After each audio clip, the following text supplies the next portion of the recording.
So hi there, my name is JJ, and I'm creating this video in order to show you how to install the Krisp application. So first and foremost, Krisp is actually an application or software that allows your microphone to have a noise cancelling feature. Kahit na walang noise cancelling feature yung microphone mo, ang Krisp kayang gawin yun. Okay? Um, so sa aking screen ngayon, nakikita nyo, I have here my free Krisp Pro. So, I would like to give you this link, okay, para may referral tayo, para mabigyan kayo ng parang referral, no? Para magkaroon ka ng free Krisp, okay? So, you just need to uh, copy the link here at ipasok natin sa ibang browser. So, for example, uh,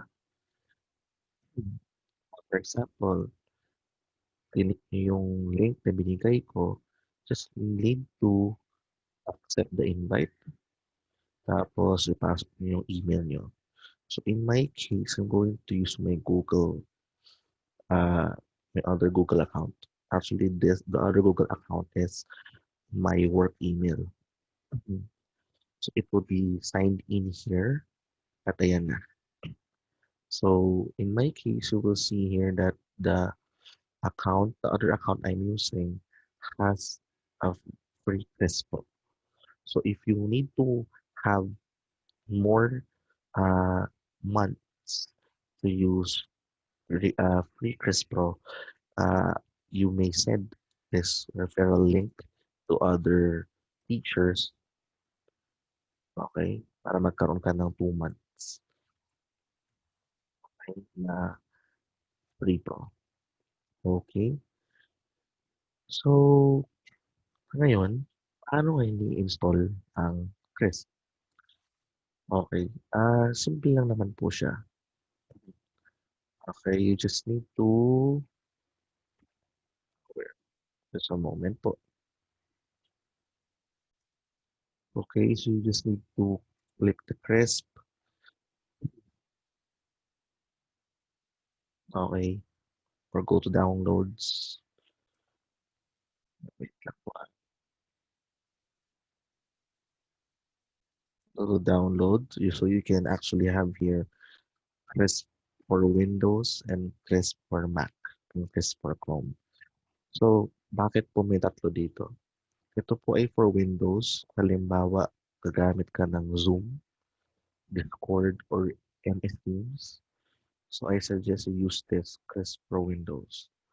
Kung gagamit ka ng Big Blue Button or Google Meet, I suggest itong Crisp for Chrome ang gamitin mo. Okay? Kasi ito pong Crisp for Chrome ay for extension. So, right here in my end, na naka-install na yung extension. So, sige, let me just show you how to install Crisp in Chrome. So, assuming na uh, naka-install na yung wala pa akong Chrome dito. Well, I mean, wala pa akong Crisp sa Chrome. Just need to click Crisp on Chrome. May lalabas dyan na extension. So, ito siya. Chrome Web Store extension.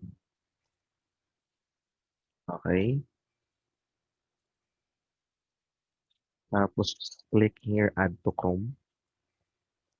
May lalabas po na dialog box. Ang sabi, add Crisp for Chrome to Microsoft Edge. Just click Add Extension. So, meron ditong lalabas sa lower left na nag-install na extension. So, here's the extension now. So, ito yung extension ng Crisp sa Chrome. Tapos, ito po, you just need to sign in. So, once you click this icon, just click sign in. Tapos, kusa na niyang i-sign in yung account mo dito. Okay, so in my case, you will see here na nandito may account ko. Ayan. Okay, so paano ngayon gagamitin yan? So, for example, pupunta kang big blue button or Google Meet. So, you just need to click this, tapos turn on. Tapos, punta ka dun sa link ng video conference nyo. So, for example, ako, gagamit ako ng Google Meet. Let me just show it to you. So, click nyo lang meet.google.com. Lalabas to. So, yan. Ganun lang siya kasimple. So, yung meeting. Tapos, naka-on na yung noise cancelling ng Krisp. So, ito pong extension na to ay magagamit nyo lamang kapag nakabukas ang Chrome. Kung pag nagbukas po kayo ng Zoom, hindi po gana yan. Kasi po, ang Zoom po ay naka-install sa computer. So now, paano ngayon mag-install ng Krisp sa computer? So, right now po, I am not using Krisp. Okay? Kasi mamaya i-test natin yung Krisp. Okay? So, balik tayo dito sa account. Close ko lang po lahat, no? So, dito po tayo ngayon sa account. Tapos, click niyo yung Krisp for Windows. I-install yan. Or mag-download yan, sorry. So, here in my case, it's downloading. So, but may naka-1 dito. I already downloaded the installer.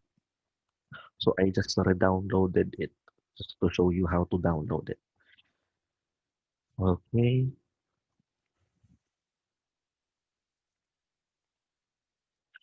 So, yan. So, once tapos na siya mag-download, we're just going to click this para mag-install. Okay, so tapos na. Tapos na siya mag-download, just click this. So, may lalabas pong dialog box dito. There, this one. Welcome to the Krisp Setup Wizard. So, just click next and click install. Okay. So, in my end, may lumabas na user account control in which you're going to allow the app to make changes to your device. So, just click yes. Parang mag-install na siya.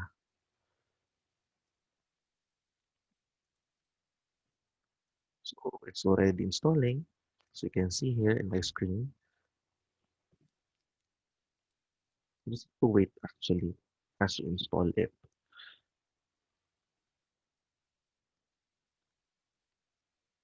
Okay. Yan. So, completed the Krisp Setup Wizard. You just need to click finish. So, once you click finish, pwede mo na siyang gamitin. So, ayan na siya. Kusa siyang mag-open dito. Kasi kusa siyang papasok dito sa taskbar mo. So, yan. So, we have already, or we are using now Krisp. Okay? So, test natin yung noise cancellation. So, as we test this noise cancellation, Krisp will allow us to record what we are saying. So, just a moment, kukunik yung cellphone ko na nagpa-play ng lalabay. Okay? Tapos, i-record natin yung ingay. Tapos, subukan natin sa Krisp. Okay? Alright. So, here, ito yung phone ko nagpe-play ng lalabay. So, naririnig niyo yan ngayon. Okay? So, let's try recording dito sa Krisp. So, just click start recording. So, there is a 15-second recording time. And I'm currently recording my microphone voice with lalabay at the background. So, there is a And 15-second recording time.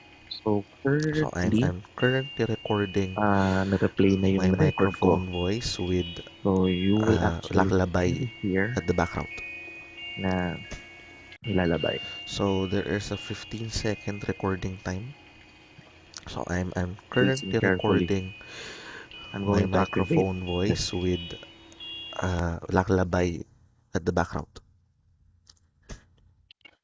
So there is a 15-second recording time. So I'm currently recording my microphone voice with Ito yung mayroong crisp. lullaby Wala. at the background. So there is a Walang 15-second crisp. recording time. Merong crisp. So I'm currently recording my microphone voice with Okay. So, yun. Ganun po siya. So, right now, I'm not using crisp. Kaka-install ko lang. So, nakalagay dito, sign in. Sign in, no? So, just sign in. Click it. Tapos, kusa na siya mag-sign in dito. Yan. So, you're now signed into Krisp. Just, oh, yan na po. You will see it here that you're already signed in. Okay? So, paano natin sa setup? So, yung setup lang siya. So, once you set it up, lalabas dito yung app na gamitin nyo. So, dito, ipapakita lang sa inyo yung video paano i-set up using Krisp. Okay?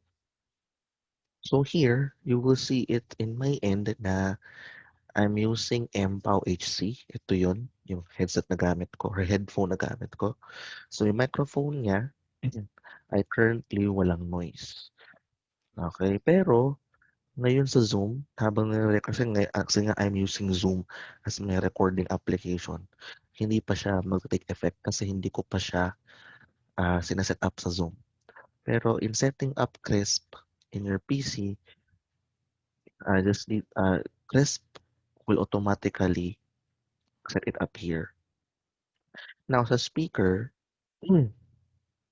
sa speaker, dito ngayon yung uh, remove noise. So once you activated it or activate it, yung background noise ng kausap mo ay mawawala rin. Yes, gano'n po siya. Galing, 'di ba? Opo. So that's it. That's how you install and download the Krisp application. Goodbye.